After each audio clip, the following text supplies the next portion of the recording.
ಪ್ರತಿ ಕ್ಷಣದ ಸುದ್ದಿಗಾಗಿ ಟಿವಿ9 ಕನ್ನಡ ಚಾನೆಲ್ಗೆ ಸಬ್ಸ್ಕ್ರೈಬ್ ಆಗಿ ಬೆಲ್ ಐಕಾನ್ ಒತ್ತಿ. ಕೊರೋನಾ ಎಕ್ಸ್‌ಪ್ರೆಸ್‌ಗೆ ಸ್ವಾಗತ. ನಾನು ಸುಷ್ಮಾ. ರಾಜ್ಯದಲ್ಲಿ ನಿಲ್ಲುತ್ತಿಲ್ಲ ಕಿಲ್ಲರ್ ಕೊರೋನಾ ಅಟ್ಟಹಾಸ. ಕರುನಾಡಿನಲ್ಲಿ ವ್ಯಾಪಿಸುತ್ತಲೇ ಇದೆ ಡೆಡ್ಲಿ ವೈರಸ್ ಬಲೆ. ದೇಹಕ್ಕೆ ಅಟ್ಟಹಾಸ ಮೆರೆದಿದ್ದಾಯಿತು. ರಾಜ್ಯದಲ್ಲಿ ಸಾವಿನ ದಂಡಯಾತ್ರೆ ಶುರುವಾಯಿತು. ಯುವಕರನ್ನು ವೃದ್ಧರನ್ನು ಬಲಿ ಪಡೆಯುತ್ತಲೇ ಇದೆ ಮಹಾಮಾರಿ. ಕೊರೋನಾ ಸ್ಫೋಟದ ಮಧ್ಯೆ ರಾಜ್ಯ ದೇಶದ ಮೂಲೆ ಮೂಲೆಗಳಿಂದ ಹೆಕ್ಕಿದ ಪಿನ್ ಟು ಪಿನ್ ಸುದ್ದಿಯನ್ನ ನೋಡೋಣ. ರಾಜ್ಯದಲ್ಲಿ ಹೆಚ್ಚಾಗ್ತಾನೆ ಇದೆ ಕೊರೋನಾಗೆ ಬಲಿಯಾಗುವವರ ಸಂಖ್ಯೆ. ಬೆಂಗಳೂರಿನಲ್ಲಿ ಮತ್ತೆ 3 ಬಲಿ ಪಡೀತಾ ಹೆಮ್ಮಾರಿ ಕೊರೋನಾ. ಯಾದಗಿರಿಗೆ ಪ್ರತಿದಿನ ಶಾಕ್ ನೀಡ್ತಿದೆ ಡ್ರ್ಯಾಗನ್ ಸೋಂಕು. ಇವೆಲ್ಲವನ್ನು ತೋರಿಸ್ತೀವಿ ಕೊರೋನಾ ಕೇಸಸ್ ಎಕ್ಸ್‌ಪ್ರೆಸ್‌ನಲ್ಲಿ.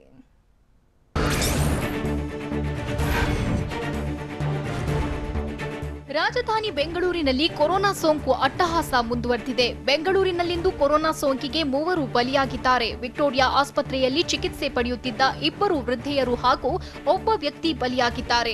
85 ವರ್ಷದ ವೃದ್ಧೆ ಹಾಗೂ 65 ವರ್ಷದ ವೃದ್ಧೆ ಕೊರೋನಾಗೆ ಬಲಿಯಾಗಿದ್ದಾರೆ. ಇನ್ನು 39 ವರ್ಷದ ವ್ಯಕ್ತಿಯು ಕೊರೋನಾ ಸೋಂಕಿಗೆ ಬಲಿಯಾಗಿದ್ದಾರೆ. 85 ವರ್ಷದ ವೃದ್ಧೆಗೆ ಶುಗರ್ ಹಾಗೂ ಹೃದಯ ಸಂಬಂಧಿ ಸಮಸ್ಯೆ ಇತ್ತು.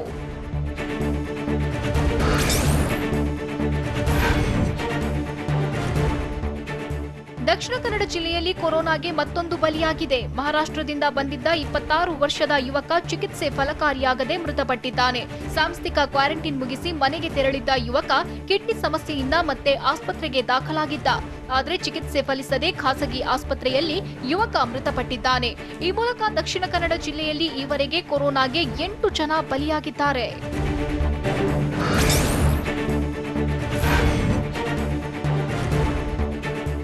ಬೆಂಗಳೂರು ಪಾಲಿಗೆ ಇಂದು ಶಾಕಿಂಗ್ ಸಂಡೇ. ಇಂದು ಒಂದೇ ದಿನ ಬೆಂಗಳೂರಿನ 56ಕ್ಕೂ ಹೆಚ್ಚು ಜನರಿಗೆ ಕೊರೋನಾ ಸೋಂಕು ತಗುಲಿದೆ ಎನ್ನಲಾಗಿದೆ. ಹೀಗಾಗಿ ಸಂಜೆ ರಿಲೀಸ್ ಆಗೋ ಹೆಲ್ತ್ ಬುಲೆಟಿನ್ನಲ್ಲಿ ಬೆಂಗಳೂರಿನ ಸೋಂಕಿತರ ಸಂಖ್ಯೆ ಅರ್ಧಶತಕ ದಾಟುವ ಸಾಧ್ಯತೆ ಇದೆ.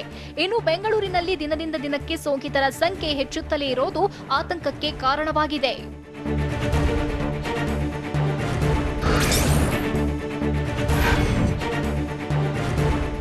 ಬೆಂಗಳೂರಿನಲ್ಲಿ ಕೊರೋನಾ ಸೋಂಕಿತರ ಸಂಖ್ಯೆ ಹೆಚ್ಚಾಗ್ತಿದ್ದಂತೆ ಹೊಸ ಏರಿಯಾಗಳಿಗೂ ಹೆಮ್ಮಾರಿ ವ್ಯಾಪಿಸುತ್ತಿದೆ. ಅದರಲ್ಲೂ ನಗರದ ಪ್ರತಿಷ್ಠಿತ ಏರಿಯಾಗಳಿಗೆ ಸೋಂಕು ವಕ್ಕರಿಸಿದೆ. ಇಂದು ಒಂದೇ ದಿನ ನಗರದ ಹಲವು ಪ್ರದೇಶಗಳಿಗೆ ಕಿಲ್ಲರ್ ಅಟ್ಯಾಕ್ ಮಾಡಿದೆ. Indiranagar, Chickpet, Hosur road, KR market, Hongasandra, Mallathahalli, Bommanahalli ಸೇರಿದಂತೆ ನಗರದ ಹಲವೆಡೆ ಸೋಂಕು ವ್ಯಾಪಿಸಿದೆ.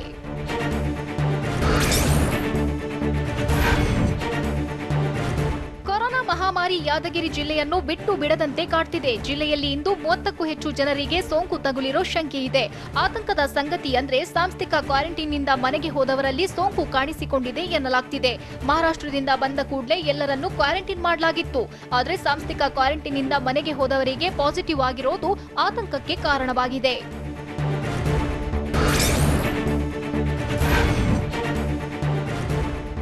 ವಿಜಯಪುರದಲ್ಲಿ ಕಿಲ್ಲರ್ ಕೊರೋನಾ ವೈರಸ್ ಮಕ್ಕಳನ್ನ ಟಾರ್ಗೆಟ್ ಮಾಡ್ತಿದ್ಯಾ ಅನ್ನೋ ಅನುಮಾನ ಕಾಡ್ತಿದೆ. ಜಿಲ್ಲೆಯಲ್ಲಿ ಇಂದು 5 ಮಕ್ಕಳಿಗೆ ಕೊರೋನಾ ಸೋಂಕು ತಗುಲಿರೋ ಸಾಧ್ಯತೆ ಇದೆ. ಮಹಾರಾಷ್ಟ್ರದಿಂದ ಬಂದ 5 ಮಕ್ಕಳಿಗೆ ಕೊರೋನಾ ಸೋಂಕು ತಗುಲಿರೋ ಶಂಕೆ ಇದೆ. ಕುಂಬಾರಗಲ್ಲಿಯಲ್ಲಿ 7 ತಿಂಗಳ, 3 ವರ್ಷದ, 9 ವರ್ಷದ, ಕಡಣಿಯಲ್ಲಿ 6 ತಿಂಗಳ ಹಾಗೂ 5 ವರ್ಷದ ಮಗುವಿಗೆ ಪಾಸಿಟಿವ್ ಬಂದಿದೆ ಎನ್ನಲಾಗಿದೆ.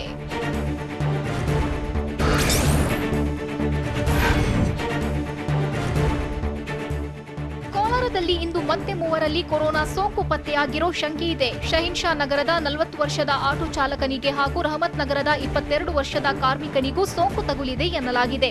ಕಾರ್ಮಿಕ ಮಧ್ಯಪ್ರದೇಶದಿಂದ ಕೋಲಾರದ ಖಾಸಗಿ ಕಾರ್ಖಾನೆಗೆ ಆಗಮಿಸಿದ್ದ ಎನ್ನಲಾಗಿದೆ. ಇನ್ನು ಬಂಬು ಬಸಾರ್ ರಸ್ತೆಯ 39 ವರ್ಷದ ಕಾರು ಚಾಲಕನಿಗೆ ಕೊರೋನಾ ಸೋಂಕು ತಗುಲಿರೋ ಸಾಧ್ಯತೆ ಇದೆ.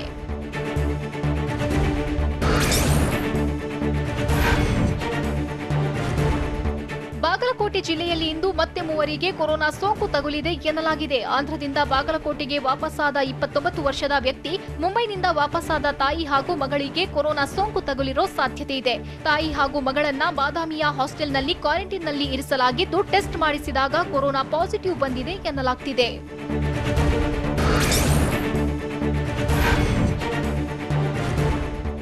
ರಾಯಚೂರಿನ ಕೋವಿಡ್ ಆಸ್ಪತ್ರೆಯಲ್ಲಿ ಮಹಾ ಎಡವಟ್ಟು ನಡೆದಿದೆ. ಕೊರೋನಾ ಸೋಂಕಿತ ನರ್ಸ್ ಅನ್ನು ಕ್ವಾರಂಟೈನ್ ಮಾಡದೆ ನಿರ್ಲಕ್ಷ್ಯ ತೋರಿದ್ದಾರೆ. ಹೀಗಾಗಿ ರಾಯಚೂರಿನಲ್ಲಿ ಕೊರೋನಾ ಸೋಂಕು ಹರಡುವ ಭೀತಿ ಎದುರಾಗಿದೆ. ನರ್ಸ್ ಗಂಟಲು ದ್ರವ ಸಂಗ್ರಹಿಸಿ ಟೆಸ್ಟ್ಗೆ ಕಳುಹಿಸಲಾಗಿತ್ತು. ಆದರೆ ಕೋವಿಡ್ ಟೆಸ್ಟ್ ವರದಿ ಬರುವುದಕ್ಕೂ ಮುನ್ನವೇ ಅವರನ್ನ ಬಿಡುಗಡೆ ಮಾಡಲಾಗಿತ್ತು. ಆದರೆ ವರದಿಯಲ್ಲಿ ನರ್ಸ್ಗೆ ಸೋಂಕಿರೋದು ದೃಢವಾಗಿದೆ.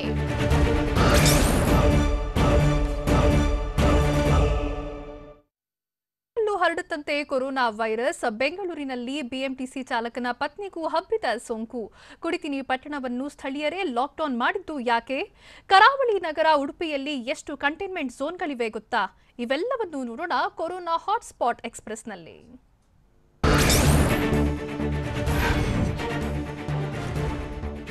ಇಷ್ಟು ದಿನ ಸೋಂಕಿತರು ಸೀನಿದ್ರೆ ಕೆಮ್ಮಿದ್ರೆ ಕೊರೋನಾ ಹರಡ್ತಿತ್ತು. ಆದ್ರೆ ಮಿಂಟೋ ಆಸ್ಪತ್ರೆಯ ತಜ್ಞ ವೈದ್ಯರ ಸಂಶೋಧನೆಯ ಪ್ರಕಾರ ಕಣ್ಣೀರಲ್ಲೂ ಸೋಂಕು ಹರಡುತ್ತಂತೆ. 45 ಕೊರೋನಾ ಸೋಂಕಿತರನ್ನು ಪರೀಕ್ಷೆ ನಡೆಸಿದಾಗ ವೈದ್ಯರಿಗೆ ಒಬ್ಬ ಸೋಂಕಿತನ ಕಣ್ಣೀರಲ್ಲಿ ಕೊರೋನಾ ಸೋಂಕಿರೋದು ಪತ್ತೆಯಾಗಿದೆ. ಹೀಗಾಗಿ ಕೊರೋನಾ ಸೋಂಕಿತ ಕಣ್ಣು ಮುಟ್ಟಿದ ಬಳಿಕ ಇತರ ವಸ್ತುಗಳನ್ನು ಮುಟ್ಟಿದ್ರೆ ಅಪಾಯ ಕಟ್ಟಿಟ್ಟ ಬುತ್ತಿ.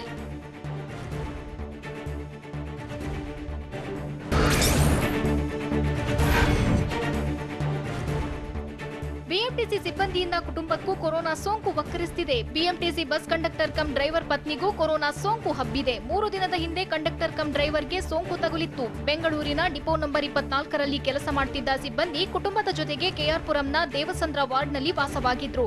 ಈ ಚಾಲಕ ರೂಟ್ ಸಂಖ್ಯೆ 500B ಬಸ್ನಲ್ಲಿ ಕಾರ್ಯನಿರ್ವಹಿಸುತ್ತಿದ್ರು.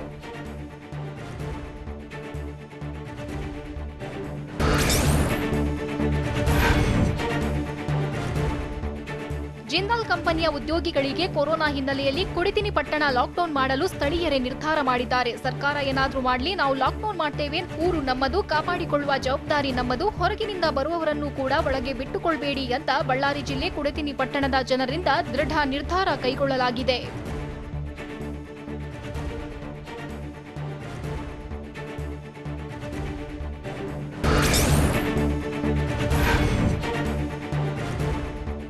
ಕೊಪ್ಪಳದಲ್ಲಿ ಪರಿಸರ ದಿನಾಚರಣೆಯಲ್ಲಿ ಕೊರೋನಾ ಸೋಂಕಿತ ಭಾಗಿಯಾಗಿದ್ದು ತೀವ್ರ ಆತಂಕಕ್ಕೆ ಕಾರಣವಾಗಿದೆ. ಕೊಪ್ಪಳದಲ್ಲಿ ಜೂನ್ 5ರಂದು ಎಂಎಸ್ಪಿಎಲ್ ಕಂಪನಿಯಲ್ಲಿ ನಡೆದ ಪರಿಸರ ದಿನಾಚರಣೆಯಲ್ಲಿ ಸೋಂಕಿತ ಭಾಗಿಯಾಗಿದ್ದ.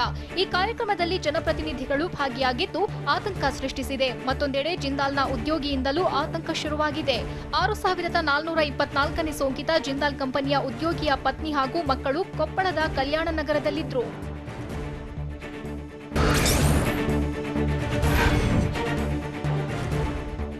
ಹುಬ್ಬಳ್ಳಿಯಲ್ಲಿ 75 ವರ್ಷದ ಭಿಕ್ಷುಕಿಗೆ ಕೊರೋನಾ ಸೋಂಕು ಹಿನ್ನೆಲೆಯಲ್ಲಿ ಆಕೆಯ ಸಂಪರ್ಕದಲ್ಲಿದ್ದ 4 ಪೊಲೀಸರಿಗೆ ಹೋಮ್ ಕ್ವಾರಂಟೈನ್ ಮಾಡಲಾಗಿದೆ. 4 ಪೊಲೀಸರು ಭಿಕ್ಷುಕಿಯನ್ನು ಸರ್ಕಾರಿ ಕ್ವಾರಂಟೈನ್ಗೆ ಕಳಿಸಿದ್ರು. ಹೀಗಾಗಿ ಹುಬ್ಬಳ್ಳಿಯ ಬೆಂಡಿಗೇರಿ ಠಾಣೆಯ 40ಕ್ಕೂ ಹೆಚ್ಚು ಪೊಲೀಸರಿಗೆ ಕೋವಿಡ್ ತಪಾಸಣೆ ಮಾಡಲಾಗಿದ್ದು ಆತಂಕಕ್ಕೆ ಕಾರಣವಾಗಿದೆ.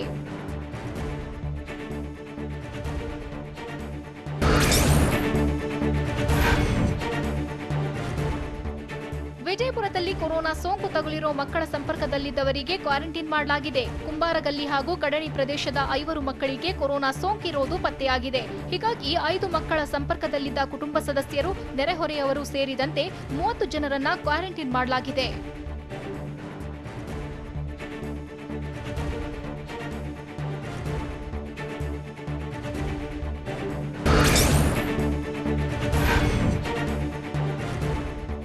ಕ್ವಾರಂಟೈನ್ ಕೇಂದ್ರದಲ್ಲಿನ ಅವ್ಯವಸ್ಥೆಯಿಂದಾಗಿ ವೃದ್ಧೆಯೊಬ್ಬರು ಪರದಾಡಿದ್ದಾರೆ. ಬಾಗಲಕೋಟೆ ಜಿಲ್ಲೆ ಬಾದಾಮಿ ತಾಲೂಕಿನ ಚಿಕ್ಕಮುಚ್ಚಳಗುಡ್ಡ ಕ್ವಾರಂಟೈನ್ ಕೇಂದ್ರದಲ್ಲಿ ಕೊಠಡಿ ನೀಡದ ಹಿನ್ನೆಲೆಯಲ್ಲಿ ವೃದ್ಧೆ ವರಾಂಡದಲ್ಲೇ ಇಡೀ ರಾತ್ರಿ ಕಳೆದಿದ್ದಾರೆ. ಕೊರೆವ ಚಳಿಯಲ್ಲಿ ವರಾಂಡದಲ್ಲಿದ್ದ ವೃದ್ಧೆ ಟಿವಿ9 ಜೊತೆ ತಮ್ಮ ಕಷ್ಟ ಹಂಚಿದ್ರು. ಮೊದಲು ವೃದ್ಧೆಯನ್ನ ಕ್ವಾರಂಟೈನ್ನಿಂದ ಮನೆಗೆ ಕಳಿಸಿದ್ರು. ಆದರೆ ವೃದ್ಧೆ ಜೊತೆಯಲ್ಲಿದ್ದ ಒಬ್ಬರಿಗೆ ಕೊರೋನಾ ಶಂಕೆ ಹಿನ್ನೆಲೆಯಲ್ಲಿ ಮತ್ತೆ ಕ್ವಾರಂಟೈನ್ ಮಾಡಲಾಗಿತ್ತು.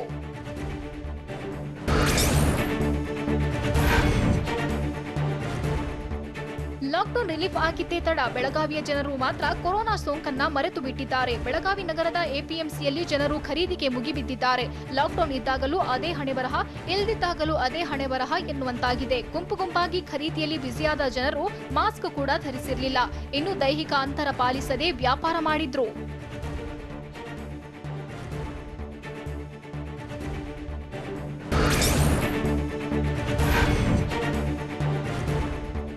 ಉಡುಪಿಯಲ್ಲಿ ಕಿಲ್ಲರ್ ಕೊರೋನಾ ಭೀಕರವಾಗಿ ಹಬ್ಬುತ್ತಿದ್ದು ಜಿಲ್ಲೆಯಾದ್ಯಂತ 550 ಕಂಟೈನ್ಮೆಂಟ್ ಝೋನ್ ನಿರ್ಮಾಣ ಮಾಡಲಾಗಿದೆ. ಜಿಲ್ಲೆಯ 7 ತಾಲೂಕುಗಳಲ್ಲಿ ಒಟ್ಟು 550 ಕಂಟೈನ್ಮೆಂಟ್ ಝೋನ್ ಘೋಷಿಸಲಾಗಿದೆ. ಜಿಲ್ಲೆಯಲ್ಲಿ ಕೊರೋನಾ ಸೋಂಕಿತರ ಸಂಖ್ಯೆ 1005ಕ್ಕೆ ಏರಿಕೆಯಾಗಿದೆ. ಇನ್ನು 680 ಮನೆಗಳಿಗೆ ಸೀಲ್ ಹಾಕಲಾಗಿದೆ ಅಂತ ಕುಂದಾಪುರದ ಸಹಾಯಕ ಆಯುಕ್ತ ರಾಜು ಮಾಹಿತಿ ನೀಡಿದ್ದಾರೆ.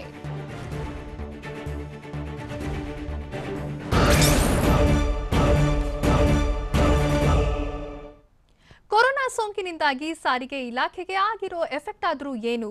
ವೀಕೆಂಡ್ನಲ್ಲೂ ಹೋಟೆಲ್ ಮತ್ತು ಮಾಲ್ಗಳು ಬಣಗುಡುತ್ತಿದ್ದು ಯಾಕೆ? ದೇವಸ್ಥಾನದಲ್ಲಿ ಇವತ್ತು ಭಕ್ತರ ಸಂಖ್ಯೆ ಹೇಗಿತ್ತು? ಇವೆಲ್ಲವನ್ನು ನೋಡೋಣ ಕೊರೋನಾ ಬೆಂಗಳೂರು ಎಕ್ಸ್‌ಪ್ರೆಸ್‌ನಲ್ಲಿ.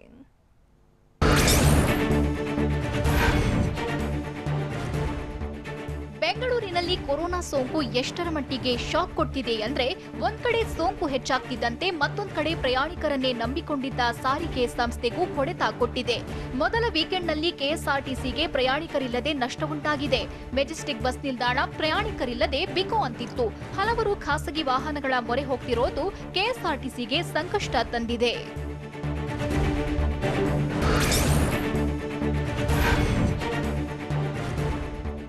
ಕೊರೋನಾ ಲಾಕ್ಡೌನ್ ಸಡಿಲಿಕೆ ಬಳಿಕ ಶಾಪಿಂಗ್ ಮಾಲ್ಗಳು ಓಪನ್ ಇದ್ರೂ ಜನರೇ ಬರ್ತಿಲ್ಲ. ಗ್ರಾಹಕರಿಗಾಗಿ ಬಾಗಿಲು ತೆರೆದ್ರೂ ಶಾಪಿಂಗ್ಗೆ ಕೊರೋನಾ ಅಡ್ಡಿಯಾಗಿರೋದ್ರಿಂದ ಜನರಿಲ್ಲದೆ ಮಾಗಡಿ ರಸ್ತೆಯ ಜಿಟಿ ಮಾಲ್ಗಳು ಬಿಕೋ ಅಂತಿವೆ. ಕೇವಲ ಬೆರಳೆಣಿಕೆಯಷ್ಟು ಜನ ಮಾತ್ರ ಶಾಪಿಂಗ್ ಮಾಡಿದ್ರು. ಅಗತ್ಯ ಮುನ್ನೆಚ್ಚರಿಕೆ ಕ್ರಮ ವಹಿಸಿದ್ರು ವೀಕೆಂಡ್ನಲ್ಲಿ ಜನ ಬರ್ತಿಲ್ಲ. ಇನ್ನು ನಾಳೆಯಿಂದ ಗತಿ ಏನು ಅನ್ನೋದು ಮಾಲ್ ಮಾಲೀಕರ ಆತಂಕ.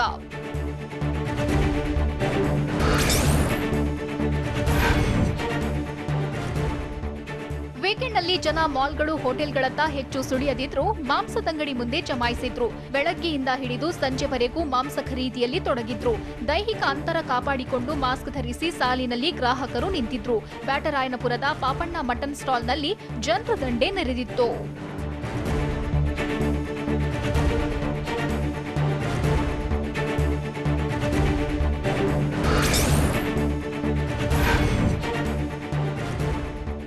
ಕೊರೋನಾ ಹೊಡೆತಕ್ಕೆ ಹೋಟೆಲ್ ಮಾಲೀಕರು ಕಂಗಾಲಾಗಿದ್ದಾರೆ. ಲಾಕ್ಡೌನ್ ಸಡಿಲಿಕೆಯ ವೀಕೆಂಡ್ ಆದ್ರೂ ಹೋಟೆಲ್ಗಳು ಖಾಲಿ ಇವೆ.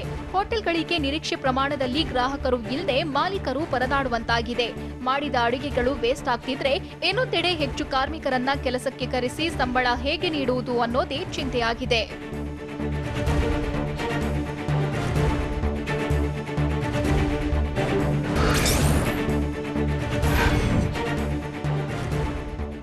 ಕೊರೋನಾ ಲಾಕ್ಡೌನ್ ಸಡಿಲಿಕೆ ಬಳಿಕವೂ ಬೆಂಗಳೂರಿನಲ್ಲಿ 90% ಚರ್ಚ್ಗಳು ಬಂದ್ ಆಗಿವೆ. ಕೆಲ ಚರ್ಚ್ಗಳಲ್ಲಿ ಸಾಮೂಹಿಕ ಪ್ರಾರ್ಥನೆಗೆ ಬ್ರೇಕ್ ಬಿದ್ದಿದ್ದು ದರ್ಶನಕ್ಕೆ ಮಾತ್ರ ಅವಕಾಶ ನೀಡಲಾಗಿದೆ. ಹಲವು ಚರ್ಚ್ಗಳಲ್ಲಿ ಆನ್ಲೈನ್ ಮೂಲಕವೇ ಪ್ರಾರ್ಥನೆ ನಡೆಸಲಾಗುತ್ತಿದೆ. ಬಯಲಿನಲ್ಲೇ ಕಾರ್ನಲ್ಲಿ ಕುಳಿತೇ ಭಕ್ತರು ಪ್ರಾರ್ಥನೆ ಸಲ್ಲಿಸಿದ್ರು.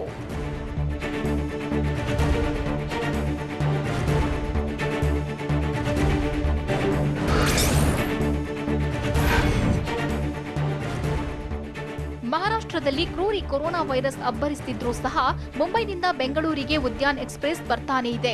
ಇಂದು ಸಹ ನೂರಾರು ಕನ್ನಡಿಗರು ಮುಂಬೈನಿಂದ ನಗರಕ್ಕೆ ಬಂದಿಳಿದ್ರು. ಈಗಾಗಲೇ ಮುಂಬೈನಿಂದ ಬಂದವರಿಗೆ ಸೋಂಕು ಹೆಚ್ಚುತ್ತಿದ್ದು ಉದ್ಯಾನ್ ಎಕ್ಸ್‌ಪ್ರೆಸ್ ರೈಲು ರಾಜ್ಯದ ಪಾಲಿಗೆ ಕೊರೋನಾ ಎಕ್ಸ್‌ಪ್ರೆಸ್ ಎನ್ನುವಂತಾಗಿದೆ. ರೈಲು ನಿಲ್ದಾಣದಲ್ಲಿ ಥರ್ಮಲ್ ಸ್ಕ್ರೀನಿಂಗ್ ನಡೆಸಿ ಕ್ವಾರಂಟೈನ್ ಕೇಂದ್ರಗಳಿಗೆ ಕಳುಹಿಸಲಾಯಿತು.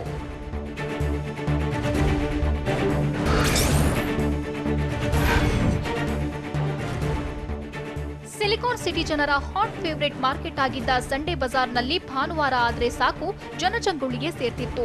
ಇಲ್ಲಿ ಸಿಗದ ವಸ್ತುಗಳೇ ಇರಲಿಲ್ಲ. ಆದ್ರೀಗ ಕೊರೋನಾ ಲಾಕ್ಡೌನ್ ಬಳಿಕ ಸಂಡೇ ಬಜಾರ್ನಲ್ಲಿ ಹಳೆಯ ಚಾರ್ಮೆ ಇರಲಿಲ್ಲ. ಆ ಜಾಗದಲ್ಲಿ ಹಣ್ಣಿನ ಮಾರಾಟ ಮಾಡಲಾಗ್ತಿದೆ. ಕೆಆರ್ ಮಾರ್ಕೆಟ್ ಬದಲು ಇಲ್ಲಿ ಸುತ್ತಮುತ್ತಲೂ ಹಣ್ಣಿನ ವ್ಯಾಪಾರ ನಡೆದಿದೆ.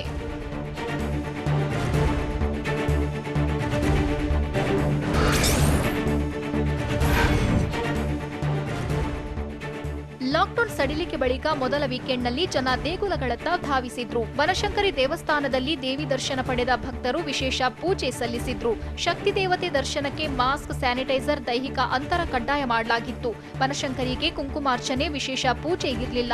ಕೇವಲ ದೇವಿಯ ದರ್ಶನಕ್ಕೆ ಮಾತ್ರ ಅವಕಾಶ ನೀಡಲಾಗಿತ್ತು.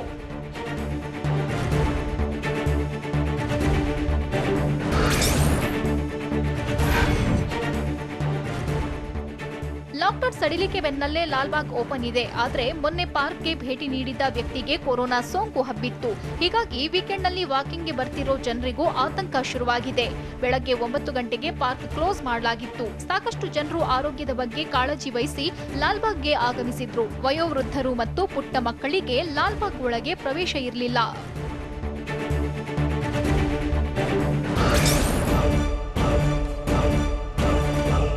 ರಾಜ್ಯದಲ್ಲಿ ಕೊರೋನಾ ನಿಜಕ್ಕೂ ನಿಯಂತ್ರಣದಲ್ಲಿ ಇದೆಯಾ? ಮಂತ್ರಾಲಯಕ್ಕೆ ಕದ್ದು ಮುಚ್ಚಿ ಭೇಟಿ ಕೊಡ್ತಿರೋದು ಯಾರು? ಸರ್ಕಾರ ಲಾಕ್ಡೌನ್ ಮಾಡದೇ ಇದ್ರೆ ನಾವೇ ನಮ್ಮೂರನ್ನ ಸೀಲ್ ಡೌನ್ ಮಾಡ್ತೀವಿ ಅಂತ ಗ್ರಾಮಸ್ಥರು ರೊಚ್ಚಿಗೆದ್ದಿದ್ದು ಯಾಕೆ? ಇವೆಲ್ಲವನ್ನು ನೋಡೋಣ ಸ್ಟೇಟ್ ಕೊರೋನಾ ಎಕ್ಸ್‌ಪ್ರೆಸ್‌ನಲ್ಲಿ.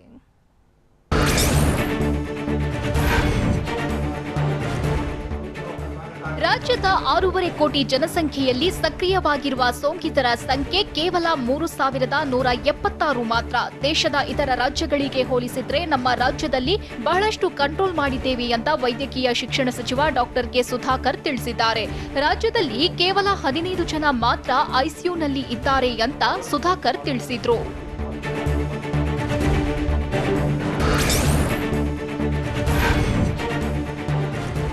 ಬಾಗಲಕೋಟೆಯಲ್ಲಿ ಕೊರೋನಾ ಸೋಂಕಿನಿಂದ ಬಳಲ್ತಿದ್ದ ಯುವತಿಯೋರ್ವಳು ಡಿಸ್ಚಾರ್ಜ್ ಆಗಿದ್ದು ಆತಂಕದ ಮಧ್ಯೆ ಆಶಾಭಾವನೆ ಮೂಡಿಸಿದೆ.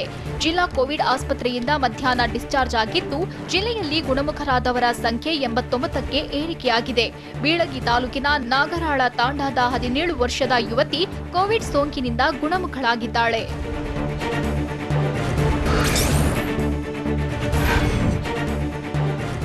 ರಾಜ್ಯದ ಜನರು ಮಂತ್ರಾಲಯಕ್ಕೆ ಭೇಟಿ ನೀಡಬಾರದು. ಭೇಟಿ ನೀಡಿದ್ರೂ 14 ದಿನ ಕ್ವಾರಂಟೈನ್ ಮಾಡಲಾಗುತ್ತೆ ಅಂತ ಸರ್ಕಾರ ಹೇಳಿದೆ.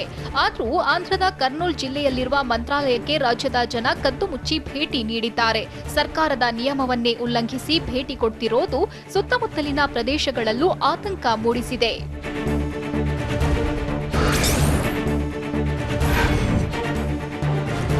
ಬಳ್ಳಾರಿಯ ಜಿಂದಾಲ್ ಕಾರ್ಖಾನೆಯಲ್ಲಿ ಕೊರೋನಾ ಪಾಸಿಟಿವ್ ಹೆಚ್ಚಳವಾಗುತ್ತಿದ್ದು ಜಿಲ್ಲೆ ಜನರಲ್ಲಿ ಆತಂಕ ಹೆಚ್ಚಿಸಿದೆ. ಹೀಗಾಗಿ ಸರ್ಕಾರ ಮಾಡ್ಲಿ ಬಿಡ್ಲಿ ನಾವೇ ನಮ್ಮೂರು ಲಾಕ್ಡೌನ್ ಮಾಡ್ತೀವಿ ಅಂತ ಗ್ರಾಮಸ್ಥರು ಹೇಳ್ತಿದ್ದಾರೆ. ಬಳ್ಳಾರಿಯ ಕುಡತಿನಿ ಪಟ್ಟಣ ಸಂಪೂರ್ಣ ಲಾಕ್ಡೌನ್ ಮಾಡಲು ನಿರ್ಧರಿಸಿದ್ದಾರೆ. ಜಿಂದಾಲ್ ಕೊರೋನಾ ಕೇಸ್ಗಳಿಂದ ಭಯಭೀತರಾಗಿರುವ ಜನ ಕಠಿಣ ಲಾಕ್ಡೌನ್ಗೆ ತೀರ್ಮಾನಿಸಿದ್ದಾರೆ.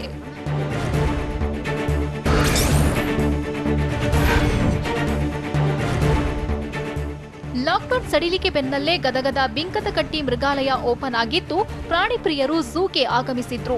ಮಹಿಳೆಯರು ಮಕ್ಕಳು ಪ್ರಾಣಿಗಳನ್ನ ನೋಡಿ ಎಂಜಾಯ್ ಮಾಡಿದ್ರು. 2.5 ತಿಂಗಳ ಬಳಿಕ ಝೂಗೆ ಬಂದ ಪ್ರವಾಸಿಗರನ್ನ ನೋಡಿದ ಕರಡಿ ಕುಣಿತ ಮಾಡಿತ್ತು. ಮೃಗಾಲಯ ಓಪನ್ ಆದ ಬಳಿಕ ಮೊದಲ ವೀಕೆಂಡ್ ಇದಾಗಿದ್ದು ಮೊದಲ ವೀಕೆಂಡ್ಗೆ 50ರಿಂದ 100 ಜನರು ಭೇಟಿ ನೀಡಿದ್ರು. ಲಾಕ್ಡೌನ್ಗೂ ಮೊದಲು ಪ್ರತಿನಿತ್ಯ ಸಾವಿರಾರು ಜನರು ಬರ್ತಿದ್ರು.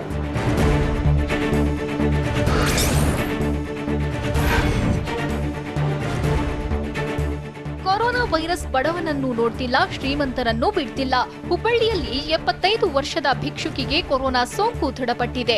ಸರ್ಕಾರಿ ಕ್ವಾರಂಟೈನ್ನಲ್ಲಿದ್ದ ಭಿಕ್ಷುಕಿಗೆ ಸೋಂಕು ದೃಢವಾಗಿದ್ದು ಭಿಕ್ಷುಕಿಯನ್ನ ಕ್ವಾರಂಟೈನ್ ಮಾಡಿಸಿದ್ದ ಪೊಲೀಸರಿಗೂ ಆತಂಕ ಶುರುವಾಗಿದೆ. ಆಕೆಯನ್ನ ವಾಹನದಲ್ಲಿ ಕರೆತಂದು ಹಾಸ್ಟೆಲ್ ಒಂದರಲ್ಲಿ ಕ್ವಾರಂಟೈನ್ ಮಾಡಿಸಲಾಗಿತ್ತು. ಸದ್ಯ ಬೆಂಡಿಗೇರಿ ಸ್ಟೇಷನ್ನ ಎಲ್ಲಾ ಪೊಲೀಸರಿಗೆ ಕೋವಿಡ್ ತಪಾಸಣೆ ಮಾಡಲಾಗಿದೆ.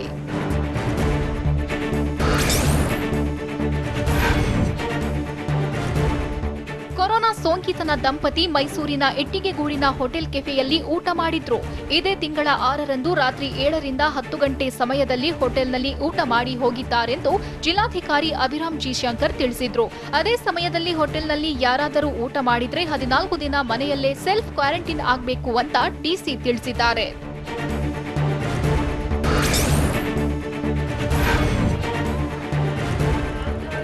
ಕೊರೋನಾ ಲಾಕ್ಡೌನ್ ಹೇರಿದಾಗಿನಿಂದ ದಾವಣಗೆರೆ ಜಿಲ್ಲೆಯ ಹೊನ್ನಾಳಿ ಕ್ಷೇತ್ರದಲ್ಲಿ ಹಲವು ಮದುವೆಗಳು ನಡೆದಿವೆ. ಪ್ರತಿ ಮದುವೆಗಳಿಗೂ ಭೇಟಿ ನೀಡುವ ಶಾಸಕ ರೇಣುಕಾಚಾರ್ಯ ಮಾಸ್ಕ್ ನೀಡಿ ಜಾಗೃತಿ ಮೂಡಿಸುತ್ತಿದ್ದಾರೆ. ಇವತ್ತು ಒಂದೇ ದಿನ 10ಕ್ಕೂ ಹೆಚ್ಚು ಮದುವೆಗಳಲ್ಲಿ ಭಾಗಿಯಾಗಿದ್ದ ರೇಣುಕಾಚಾರ್ಯ ವಧು ವರರಿಗೆ ಕೊರೋನಾ ಬಗ್ಗೆ ಮನವರಿಕೆ ಮಾಡಿ ಮಾಸ್ಕ್ ಉಡುಗೊರೆಯಾಗಿ ನೀಡಿ ಬಂದ್ರು.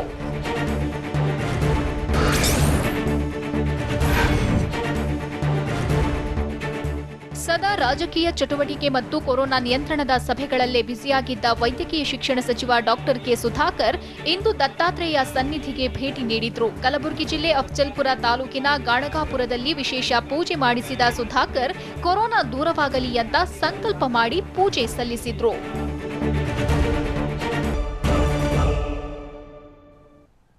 ದೆಹಲಿಯಲ್ಲಿ ಸೋಂಕಿತರ ಸಂಖ್ಯೆ ಹೆಚ್ಚಾಗಿದ್ದಕ್ಕೆ ರೈಲ್ವೆ ಬೋಗಿಗಳೇ ಆಸ್ಪತ್ರೆಗಳಾಗಿ ನಿರ್ಮಾಣ.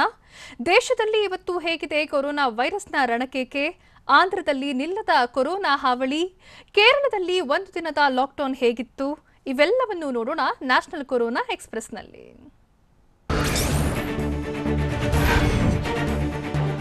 ದೇಶದಲ್ಲಿ ಕೊರೋನಾ ಸೋಂಕಿತರ ಸಂಖ್ಯೆ ಕ್ಷಣಕ್ಕೂ ಹೆಚ್ಚಾಗ್ತಿದ್ದು, ಸೋಂಕು ನಿಯಂತ್ರಣಕ್ಕಾಗಿ ಕೇಂದ್ರದ ಹಿರಿಯ ಸಚಿವರ ಜೊತೆ ಪ್ರಧಾನಿ ಮೋದಿ ಸಭೆ ನಡೆಸಿದ್ರು. ಸಭೆಯಲ್ಲಿ ವಿವಿಧ ಇಲಾಖೆಗಳ ಅಧಿಕಾರಿಗಳು ಕೂಡ ಭಾಗಿಯಾಗಿದ್ರು. ಈ ವೇಳೆ ಅಧಿಕಾರಿಗಳಿಂದ ಮಾಹಿತಿ ಪಡೆದಿರುವ ಪ್ರಧಾನಿ ಮೋದಿ ತುರ್ತು ಯೋಜನೆಗಳನ್ನು ರೂಪಿಸುವಂತೆ ಕೇಂದ್ರ ಆರೋಗ್ಯ ಸಚಿವಾಲಯಕ್ಕೆ ಸೂಚಿಸಿದ್ರು.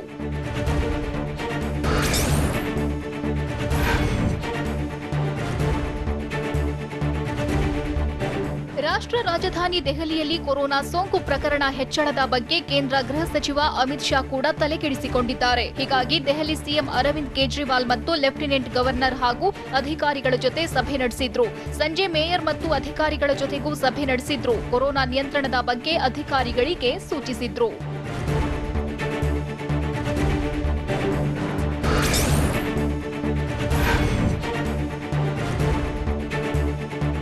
ಕೊರೋನಾ ಲಾಕ್ಡೌನ್ನಿಂದಾಗಿ ತೈಲ ಬೆಲೆ ಮೇಲೂ ಹೊಡೆತ ಕೊಟ್ಟಿದೆ. ದೇಶದಲ್ಲಿ ಸತತ 8ನೇ ದಿನವೂ ಪೆಟ್ರೋಲ್ ಡೀಸೆಲ್ ಬೆಲೆ ಏರಿಕೆಯಾಗಿದೆ. ಇಂದು ಪೆಟ್ರೋಲ್ ಬೆಲೆ ಪ್ರತಿ ಲೀಟರ್ಗೆ 62 ಪೈಸೆ ಏರಿಕೆಯಾದರೆ ಡೀಸೆಲ್ ಬೆಲೆ ಪ್ರತಿ ಲೀಟರ್ಗೆ 64 ಪೈಸೆ ಏರಿಕೆಯಾಗಿದೆ. ಲಾಕ್ಡೌನ್ನಿಂದಾಗಿ ಕೆಲಸವಿಲ್ಲದೆ ಸಂಬಳವೂ ಇಲ್ಲದೆ ಕಂಗಾಲಾಗಿದ್ದ ಜನರಿಗೆ ತೈಲ ಬೆಲೆ ಏರಿಕೆ ಗಾಯದ ಮೇಲೆ ಬರೆ ಎಳೆದಂತಾಗಿದೆ.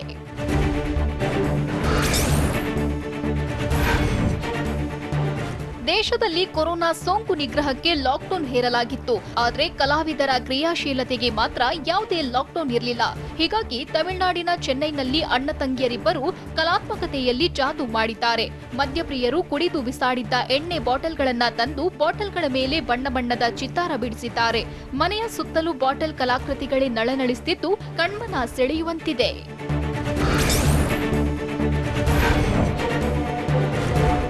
ಕೊರೋನಾ ವೈರಸ್ ನಿಗ್ರಹಿಸಲು ದೈಹಿಕ ಅಂತರ ಕಾಪಾಡಿಕೊಳ್ಳಬೇಕು. ಈ ಬಗ್ಗೆ ಜನಸಾಮಾನ್ಯರಲ್ಲಿ ಜಾಗೃತಿ ಮೂಡಿಸಬೇಕಿದ್ದ ಜನಪ್ರತಿನಿಧಿಗಳೇ ಅಂತರವಿಲ್ಲದೆ ಅವಾಂತರ ಸೃಷ್ಟಿಸುತ್ತಿದ್ದಾರೆ.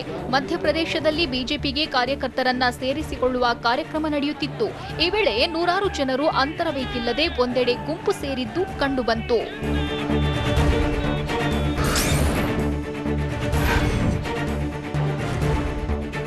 ಇತರೆ ರಾಜ್ಯಗಳಿಗೆ ಹೋಲಿಸಿದ್ರೆ ಕೇರಳದಲ್ಲಿ ಕೊರೋನಾ ಸೋಂಕು ನಿಯಂತ್ರಣಕ್ಕೆ ಬಂದಿದೆ. ರಾಜ್ಯದಲ್ಲಿ ಈವರೆಗೂ 2322 ಜನರಿಗೆ ಸೋಂಕು ತಗುಲಿದ್ದು 19 ಜನರು ಬಲಿಯಾಗಿದ್ದಾರೆ. ಹೀಗಾಗಿ ಒಂದು ದಿನ ಲಾಕ್ಡೌನ್ ಹೇರಲಾಗಿದೆ.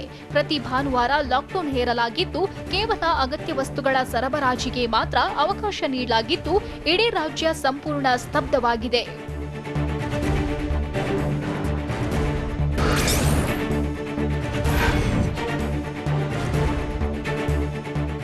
ಆಂಧ್ರಪ್ರದೇಶದಲ್ಲಿ ಕೊರೋನಾ ವೈರಸ್ ರಣಕೇಕೆ ಹಾಕ್ತಲೇ ಇದೆ. ರಾಜ್ಯದಲ್ಲಿ ಇವತ್ತು 253 ಕೊರೋನಾ ಪಾಸಿಟಿವ್ ಪ್ರಕರಣ ದಾಖಲಾಗಿದ್ದು 2 ಕೊರೋನಾಗೆ ಬಲಿಯಾಗಿದ್ದಾರೆ.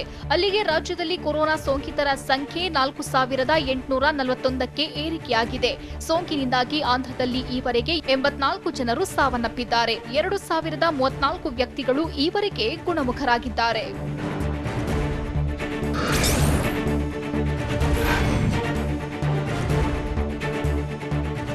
ಕೊರೋನಾ ವೈರಸ್ನಿಂದಾಗಿ ರಾಷ್ಟ್ರ ರಾಜಧಾನಿ ಕಂಗೆಟ್ಟು ಹೋಗಿದೆ. ದೆಹಲಿ ಆಸ್ಪತ್ರೆಗಳಲ್ಲಿ ಬೆಡ್ಗಳ ಸಮಸ್ಯೆ ಎದುರಾಗಿದ್ದು ಸ್ಟೇಡಿಯಂಗಳು, ಬ್ಯಾಂಕ್ವೆಟ್ ಹಾಲ್ಗಳನ್ನ ಆಸ್ಪತ್ರೆಗಳನ್ನಾಗಿಸಲಾಗುತ್ತಿದೆ.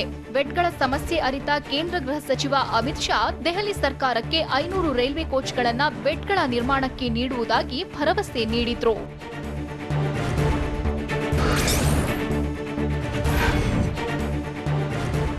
ಭಾರತದಲ್ಲಿ ಕ್ರೂರಿ ಕೊರೋನಾ ವೈರಸ್ ಅಟ್ಟಹಾಸ ಮೆರೆಯುವುದನ್ನ ನಿಲ್ಲಿಸಲೇ ಇಲ್ಲ.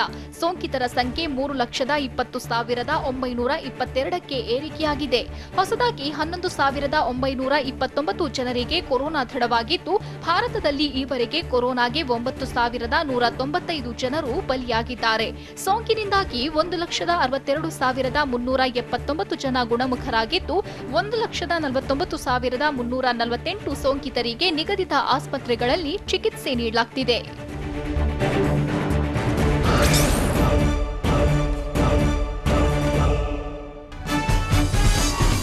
ನಿಮ್ಮ ನ್ಯೂಸ್ ರೂಮ್ ಪ್ರತಿದಿನ ರಾತ್ರಿ 9 ಗಂಟೆಗೆ.